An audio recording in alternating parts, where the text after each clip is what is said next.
Hi, welcome to another edition of Ian Wallace, the Messed Up Counsellor. Today I've got a guest in the studio, which is Steve. Hi, welcome, Hi there. Steve. Hi. Steve specialises in pornography, addiction, and those kind of areas of work. And we're going to be talking about that, obviously, from Steve's point of view, because he's the specialist in that area. But probably talking also widening the context up into different aspects of the work of addiction in general, if you like, and hopefully give people an understanding of what it's about, what it is. How do you know you're addicted? Which is probably a good starting point. So, Okay. how do you know you're addicted, Steve? What is an addiction? Well, it takes people a long time sometimes to realise they've got an addiction, but usually they will start to notice when they experience negative consequences.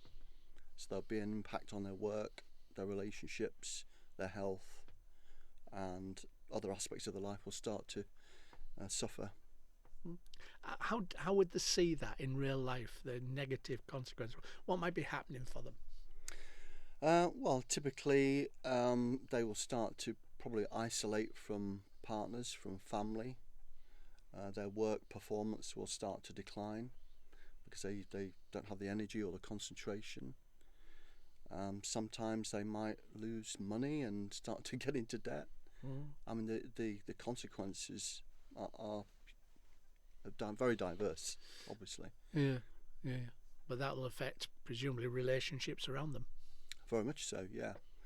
I find in my line of work, because sex and porn addiction does impact on relationships quite considerably, that it's partners that often notice things.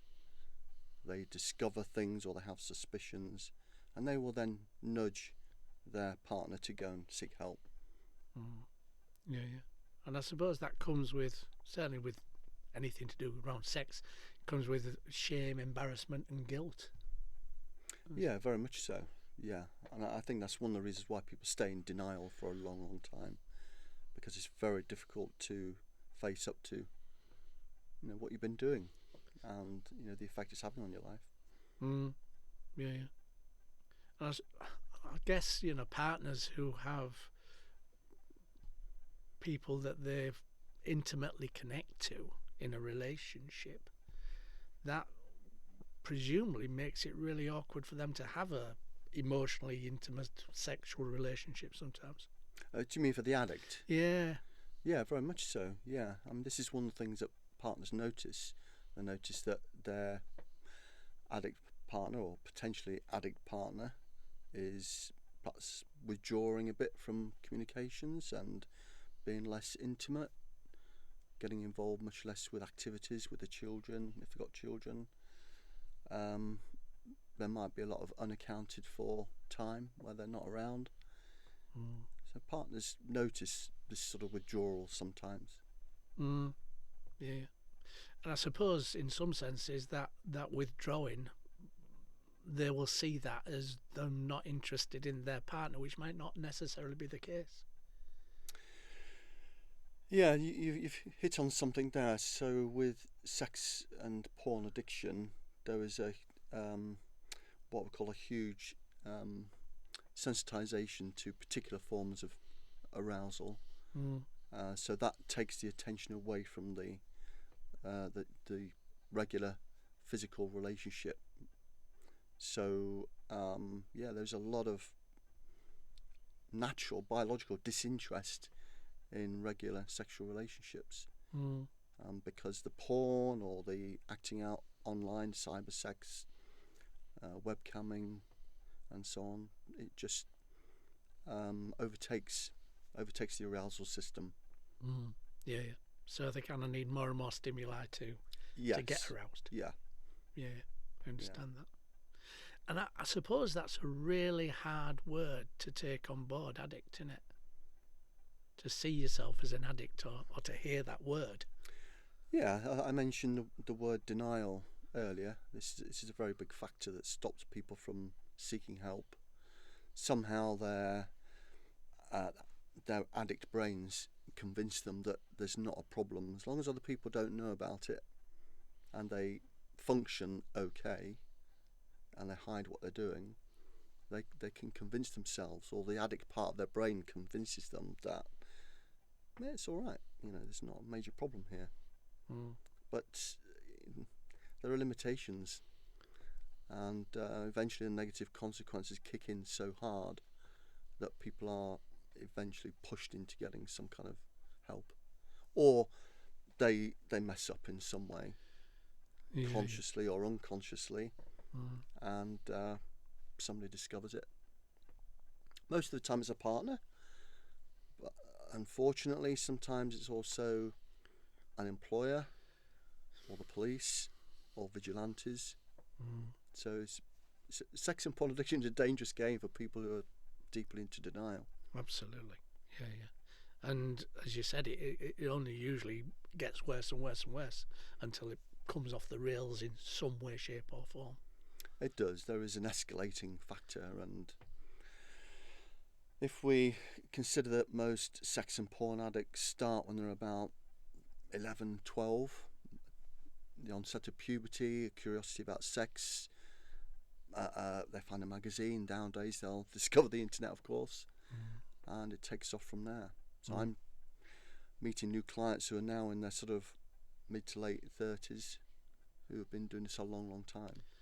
But I've also had clients in their 60s and 70s who have been in denial for a lifetime. But something's happened to bring them into therapy, because the secret's been held for so long, but they've been discovered in some way, or something dreadful has happened.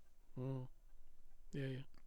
And you mentioned there the addict brain, and I guess people who have a partner that's addicted, I guess they'll see it as a personal thing. They don't want me, they want porn, which I would imagine is a normal kind of reaction to most people, but they won't necessarily know what the addict brain is, will they?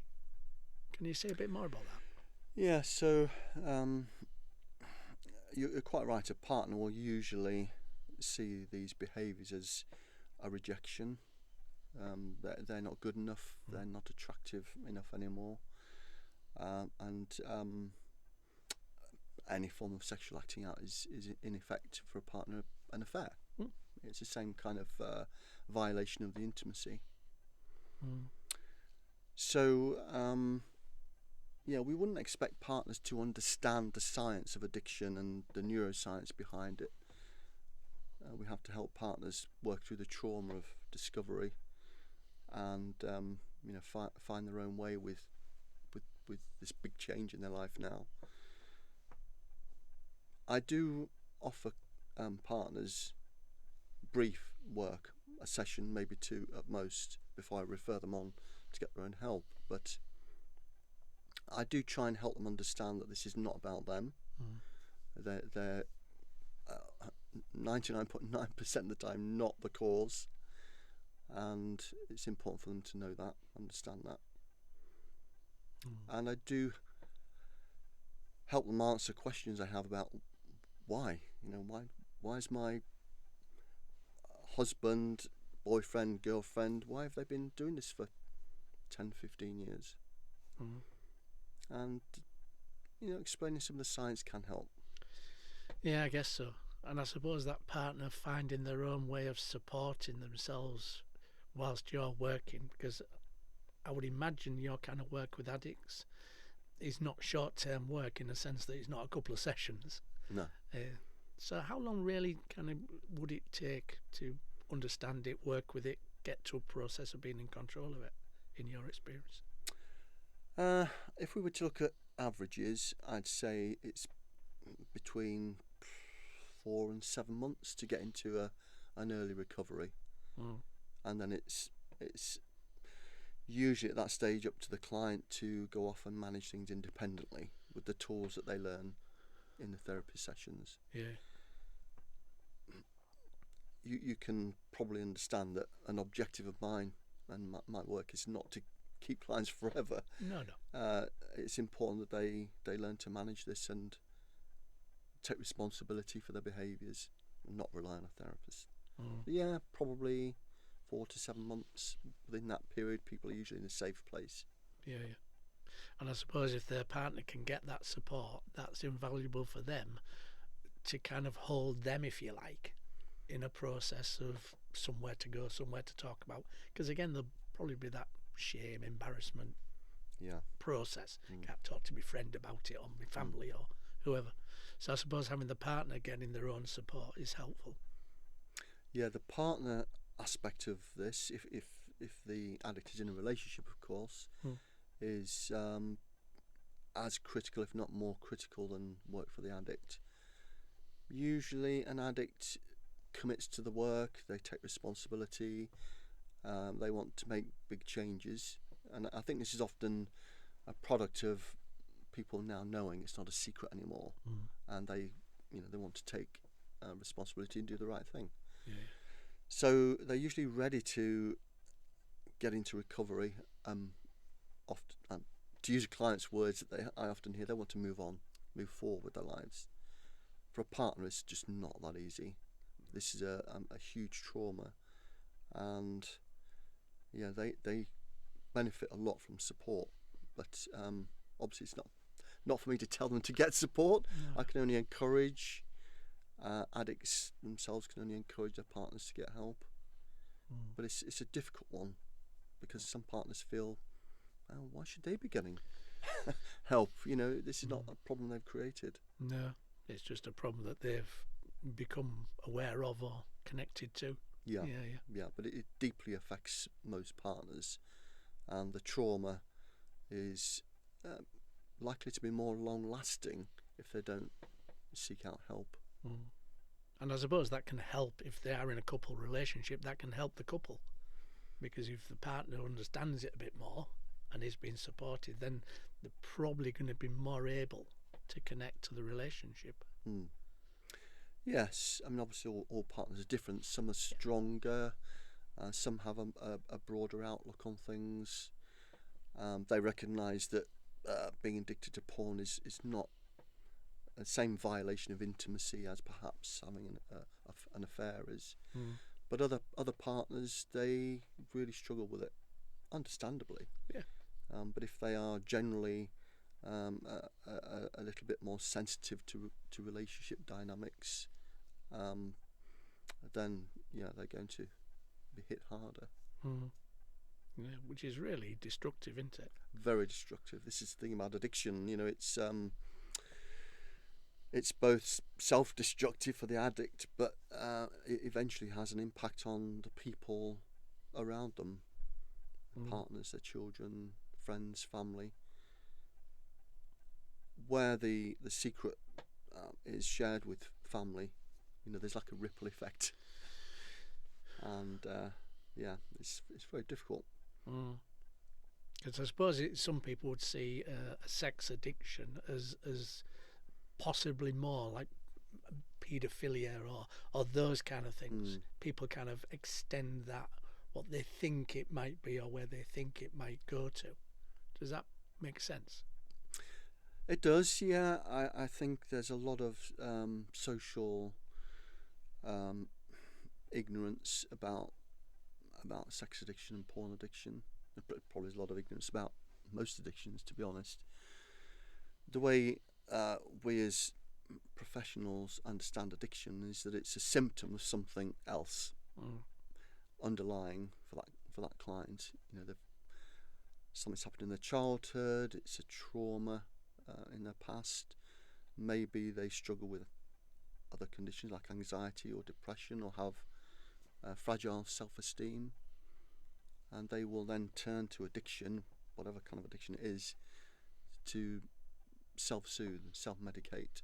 Do you think when they realise that, both people, the person who is addicted and the partner, if they're in a relationship, do you think that helps take some of the emotional conflict out of the relationship by kind of like saying, well, this is not me they're doing this to, this is because of, if you like?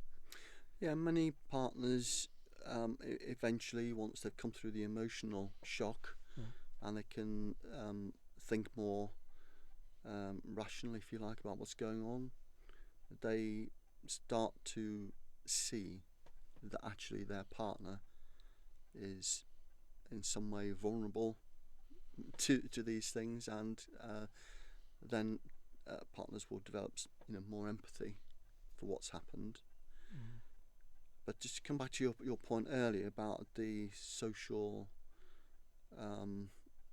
perception of addiction, and sex and porn addiction in particular, there is an attitude, I think, that sex and porn addiction means that somebody's dirty, perverted, weird, twisted, and this is a real shame that people think in this way. All we're talking about here is somebody that has some kind of need, and they're in a dysfunctional way trying to manage that need, emotional need, psychological need. Sometimes the behaviours do stray into looking at unlawful material online. This is where we get the question of things like paedophilia and so on, which is a very difficult area. A very difficult area indeed. If you think that in our so-called modern and liberated society we still have a lot of taboo around sex, and there are a lot of stigmas attached to certain types of sexual preferences. So we like to think that we're sort of open and liberal, don't we? But we're not. We're not really. It's still a very difficult topic for people to talk about. So when it comes to talking about people looking at images online, say of children, it becomes a very difficult topic. I'm not sure whether you want to get into that today, but it's. I think it's good that we mention it, because I think it's there. It's something that doesn't get mentioned, to be honest. And that's not saying it's okay. We're not saying that it's all right to do that. But I suppose, the kind of internet, the kind of website kind of process now, it kind of takes you deeper and deeper and deeper, doesn't it? You kind of look at one image, and then there's a pop-up, for example, and it'll give another image that's slightly more in a more deeper way, or a more constructive way of engaging. So I suppose it's like a rabbit hole. Yes, there are those technical pitfalls, but I think as well the escalation effect of sex and porn addiction means that often sex addicts will seek out more extreme material to get that dopamine high. Okay. And for some, that leads them into looking at unlawful imagery, and it takes them into places like the dark web and so on. This is a small minority of people, and we wouldn't describe them. They wouldn't fit the diagnosis for a paedophile. No. But they might fit the diagnosis for a voyeur. They get excited by looking at these materials. They have no intention whatsoever of physically seeking out children. So this is what makes it a very difficult area, and people will very quickly label some porn addicts who have looked at this material as paedophiles. So So it's a small percentage of the very people. very small percentage. The reason I work with individuals that have found themselves in trouble with the police, I'm connected with an organisation called StopSo, and I mention them here because they're a marvellous organisation. They support people who are at risk of offending, want support, or who have offended or been investigated. They do a fantastic job, but they refer out individuals to people like myself, and they deserve support, as does anybody else having a difficult time. And it's that sort of client that really, really struggles with the guilt and the shame and the fear of being outed socially. And as we said earlier, the taboo and the stigma just makes it harder for them, because people don't really understand how this has come about. And you were saying stop. So is that kind of a register? Is that kind of a national register of people like yourself that they can refer to? Is a website they can go to? Yeah, StopSo is like a support and information organisation for people who are worried about offending, or who, as I say, have offended. But they do keep like a members list of people who they have trained to work with sexual offenders. So that they do a fantastic job, because it's for many not the most tasteful area of work to be doing, but we're all human and everybody deserves the support. And it's good that there's people that can do that work. Yes. Obviously, like yourself, because as you say, there's somewhere that they can go to talk about it, explore it, look at it, and to see it for what it is, really. Absolutely. And if people have been caught by the police online, or they've been reported by vigilantes or something like that, and they are subject then to investigation, many of which, by the way, are not concluded. They're thrown out because there's very little evidence or value in convicting people for looking at some images and with no intention of meeting children. Then that's a really difficult thing for people to go through. They might wait 12 months or 18 months for an investigation, and that can tear people's lives and families apart. I would imagine so. So is it stopso.com or stopso.org.uk? I think it's stopso.co. No, what's the other one? Stopso.org.uk. Is that? .org.uk? I think it is. Yeah. Yeah. Okay. But any Google search for StopSo, people can find them. Which is STOPSO? Yeah. Yeah. Okay. Stop sexual offending. Stop SO. Yeah. Right. Okay. Can you give us some idea of what your program looks like? What kind of things that people who come to you would get in that program? How it works, or the kind of steps it takes? Yeah. So we're talking now generally about sex and porn addicts, not about those under investigation. Offending. Yeah. So I always describe my work as being on two levels. One level is enabling clients to stop their behaviours at some point and getting to abstinence, and then move on into early recovery, and then to build that recovery. The other level is trying to understand why the behaviour is there in the first place, and that's a whole different set of therapeutic support. As I mentioned before, it could be that the addictive patterns are a product of anxiety or depression or childhood experiences, traumas. I'm sure you've talked about many of these sorts of things in your other podcasts, but there is almost always a story behind the addiction. Very, very rare that the addictions occurred purely because somebody likes looking at pornography, or they like messaging people online. There's something usually lurking underneath. So would it be like a 12-step program that you go through, or something like that with them? Well, there are some overlaps. Okay.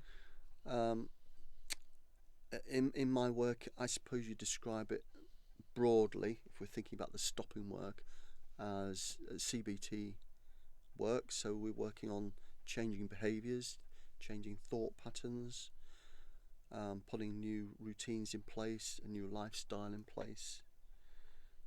Whereas looking at the underlying aspects of it is more classic psychotherapy. Can you give us an idea of what that kind of behavioural change would look like, CBT process? An example, just so people can understand it. Yes, so let's take a porn addict, which is a very common presentation these days. A typical porn addict would be looking at 3 to 4 hours of pornography a day. It could be more extreme, could be way more than that, depends on somebody's work situation, of course, and whether they have a family. So the behaviour change is really in enabling them to reduce or stop that behaviour, which we call acting out, and to put in place more wholesome, more healthy activities. They might take up exercise or a new hobby or join a new social group. So switching from unhealthy behaviours to healthy behaviours. Yeah. It sounds straightforward, doesn't it? Yeah, it definitely is not. I always say to my clients, it's simple work.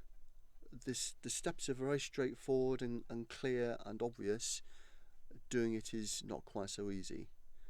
What they will struggle with are cravings, very serious cravings, resulting from withdrawing from a very intensive dopamine dependency over a long period of time.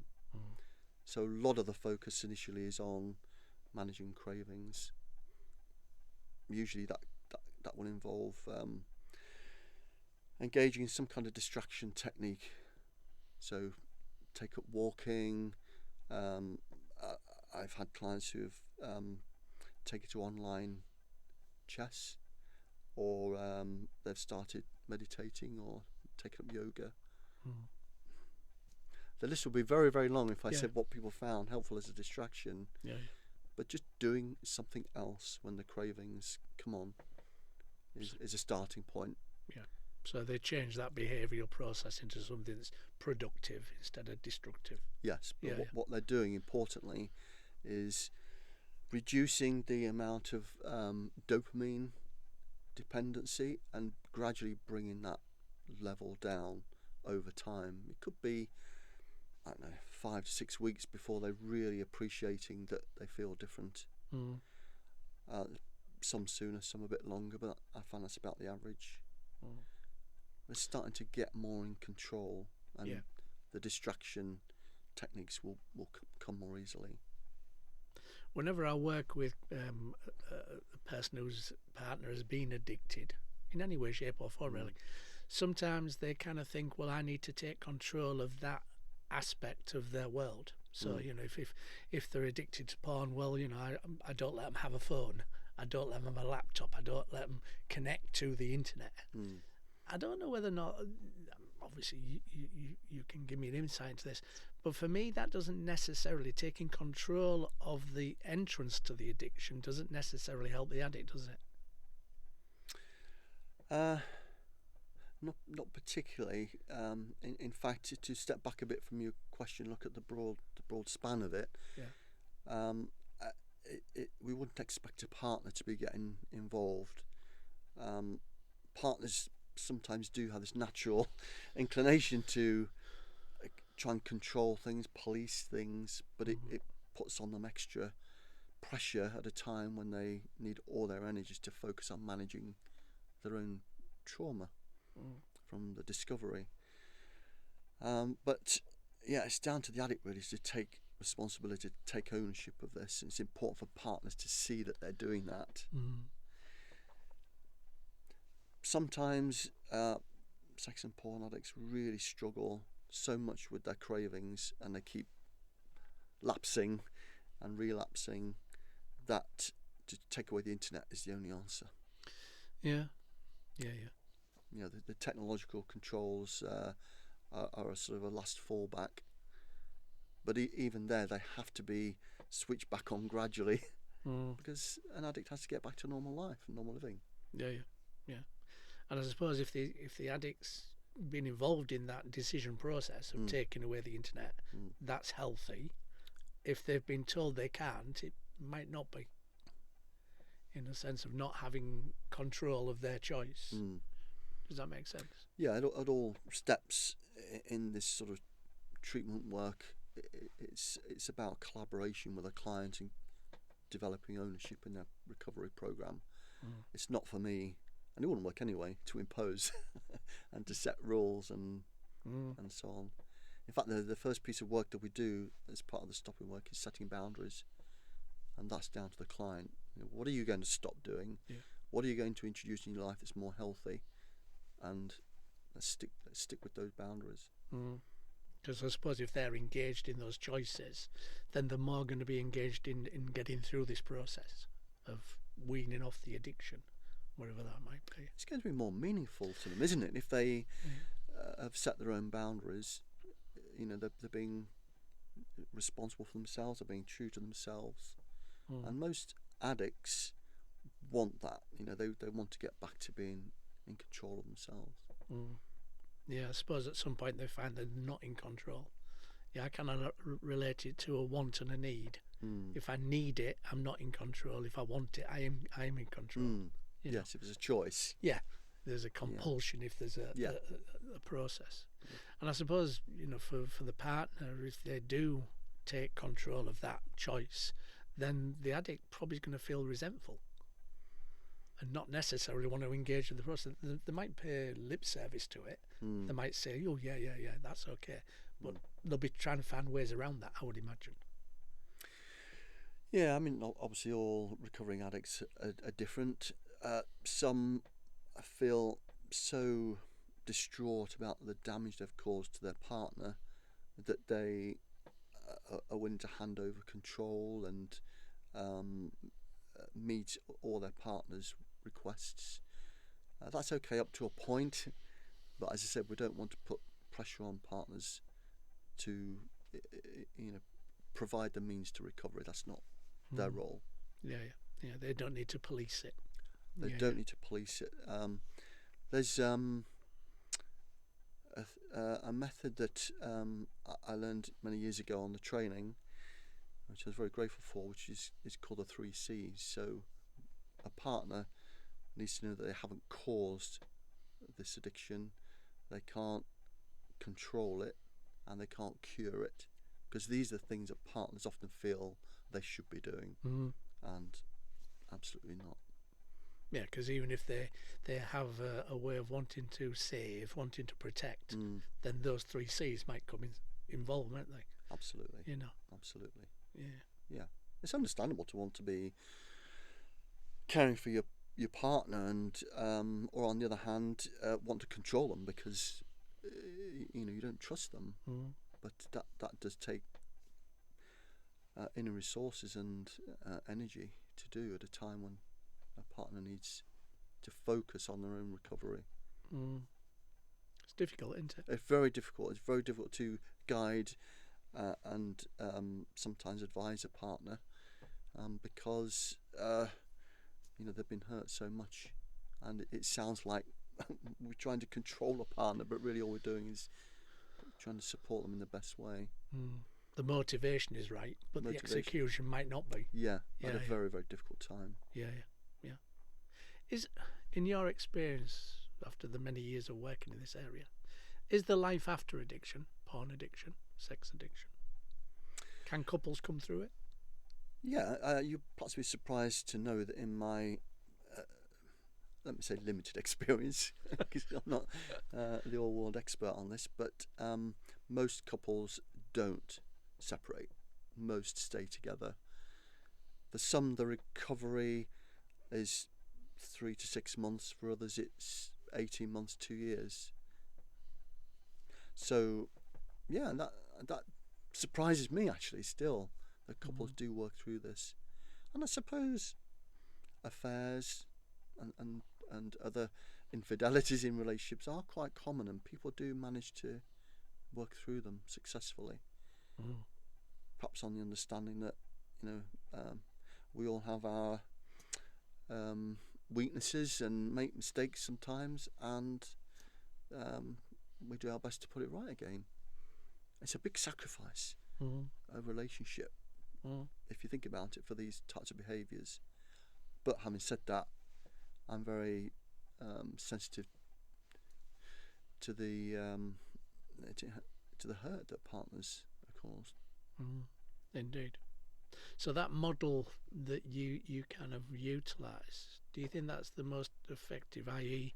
that the addict basically wants to get helped? That's presumably the main driver, that I see this something that's not helpful, so I want to change my world, my life, my behaviour, whatever that is.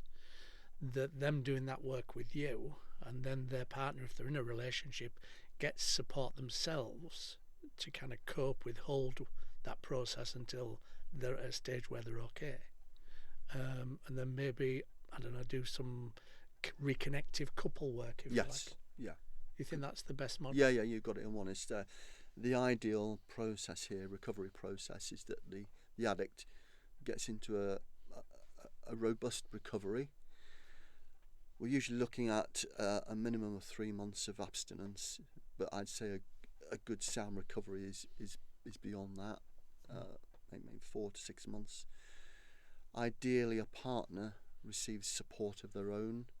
It might not be quite as extensive as the addict's therapy, but that's usually very helpful. Once both of those recovery journeys have been completed, they can come back together then as a couple, and if need be, go and benefit from some couple therapy. Not all couples need that. No. But many do, and I almost always advise them to consider that anyway.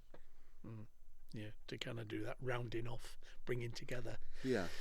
As a process. Yeah, and it's not just about rebuilding, because sometimes the underlying reasons for an addict seeking out these behaviours is something that might also impact on the relationship. Let's say they have insecurities, emotional insecurities arising from childhood, absent parents or parents that separated, or some other sort of trauma. That will almost always have an impact on how they behave in a relationship.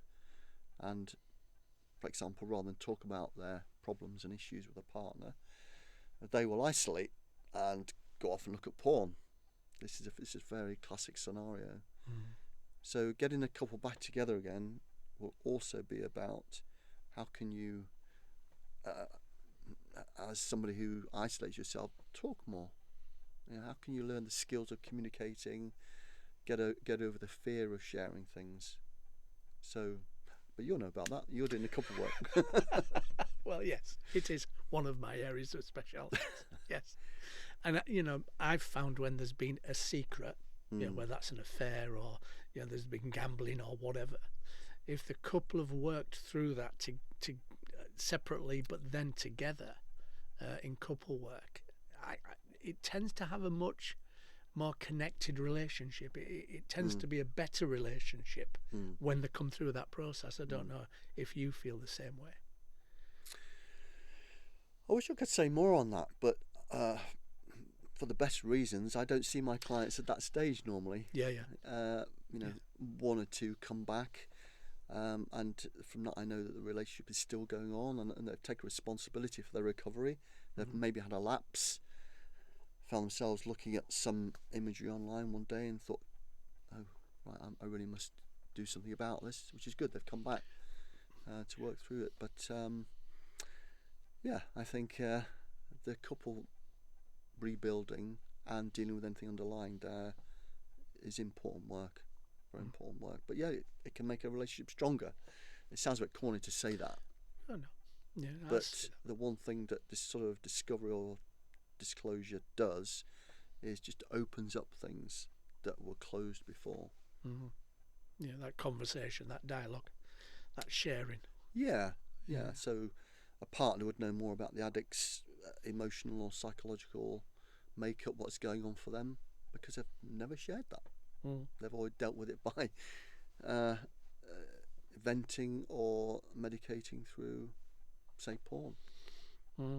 So there's always hope. Absolutely. Yeah, as I say, most of the couples that I have worked with, they survive this. They come through it, and they haven't made the sacrifice. Of course, there are often children involved, so it would be a very big impact on children. And the family work. Yeah. We've spoken mostly about couples, but obviously there's a lot of clients I have that are not in a relationship. Yeah. And I suppose their relationship with work, with friendships, that obviously will be affected by the addiction.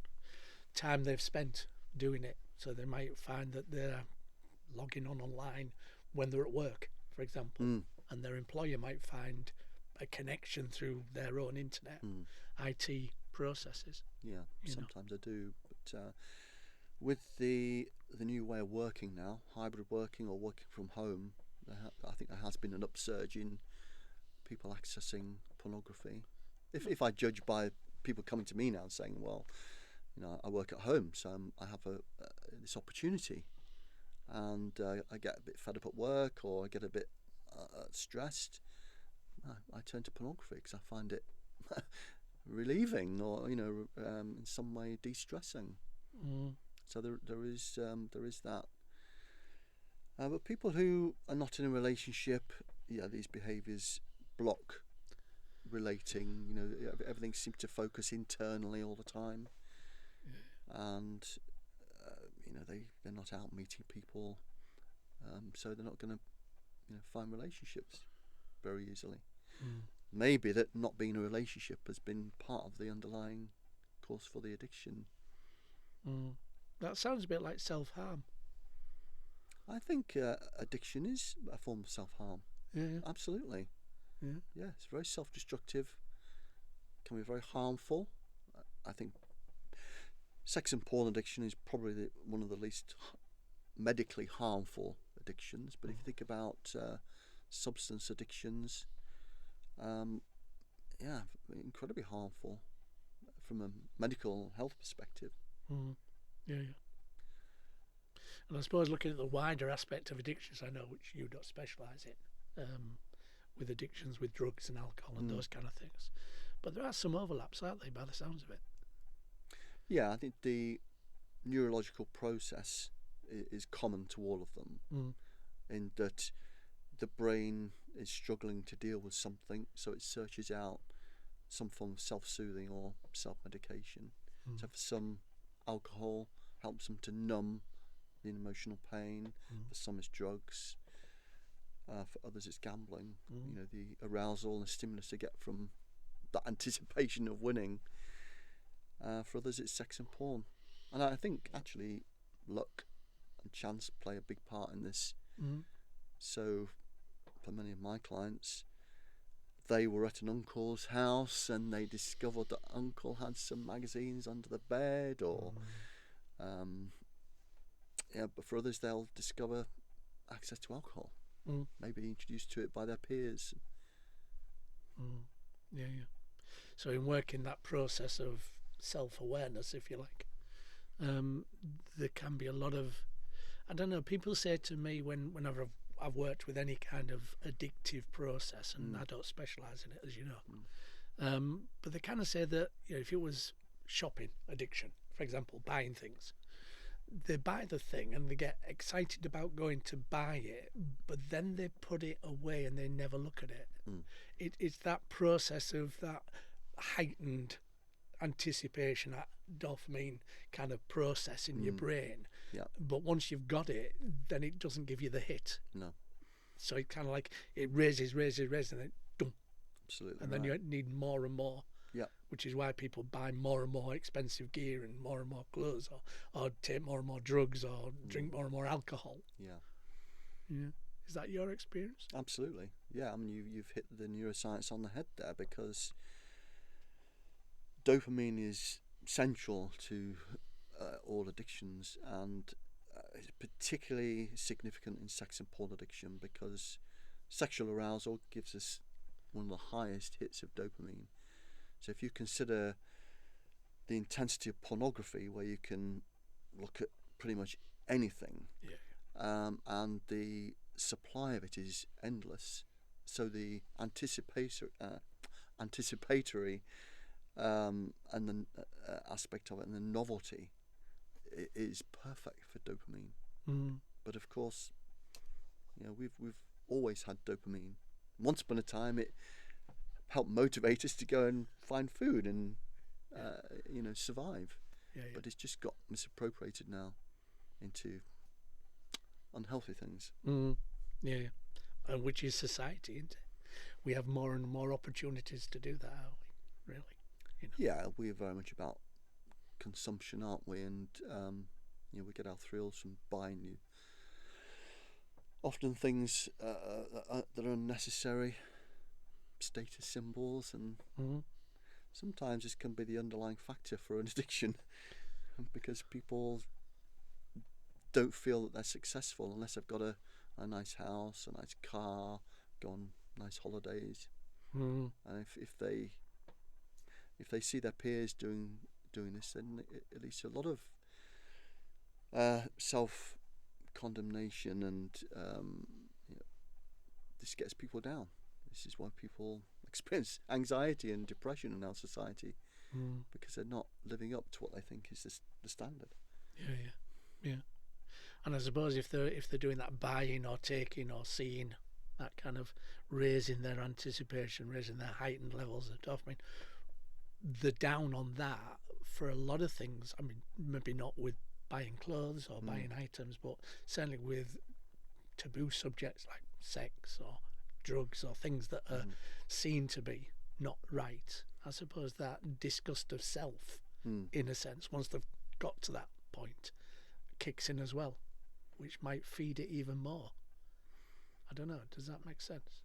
It does make a lot of sense, but we don't forget we see things from a different perspective as therapists. For most people, I don't think they think in that way. Yes, some clients are quite deep thinkers, and they're quite reflective, but a lot of people aren't. You know, they get dragged along by the current, you know, and they get themselves trapped into this desire for all these material things, and not realizing that this is causing them the stress and the anxiety and the worry. Yeah. They think it'll cure it, but it doesn't. Yeah, they think that more is better. More will obviously cure it, but yeah. I can get to a point where I've got enough, whatever that is, you know. Yeah, I mean, I've experienced a lot of clients who have sort of opened their minds to different ways of thinking and living as a result of getting into recovery. They realise that they've been needlessly putting themselves under pressure to live up to standards that they're just unrealistic, just result in being stressed and worried. Do you think that goes with addiction then, this kind of high achieve, need to know perfect drive, if you like, or not? I think that's one segment of it. There's definitely a group of addicts who put themselves under constant pressure to do well at work, to do well financially, to do well in material terms, and it just gets to a point where they just can't maintain or sustain that pressure, and they crack. It may be that they took to addiction a while back and it's helped them to maintain the perfect front, but behind that, really struggling. But that's definitely a segment of addicts that I see. Yeah. And I suppose society kind of adds to that fuel, doesn't it? Yeah. Really, with more pressure and pressure and pressure, you know. Yeah. Need to do more, be more. And sometimes I think it takes therapeutic conversations to help people understand that it's okay not to want more all the time. It's okay to live a more moderate life and enjoy simple things, normal things, humble things. Yeah. That's been really interesting. Hopefully you have found it interesting as well, and the questions. Steve, if people want to get a hold of you, how can they do that, to have those conversations? The easiest way to go online, as is often the case, Esteem Therapy Yorkshire. They'll find me. Okay, great stuff. Thanks for your time, Steve. You're very welcome. It's been really interesting. Thank you. And I say, if you've enjoyed this podcast, then obviously like and share it, because you never know, somebody that you connect to that you don't know is going through some situations like this might be helped by the process, and because it is such a secret process. My name's Ian Wallace, this is a Messed Up Counsellor, and this is Steve, my guest today. Thanks very much, Steve.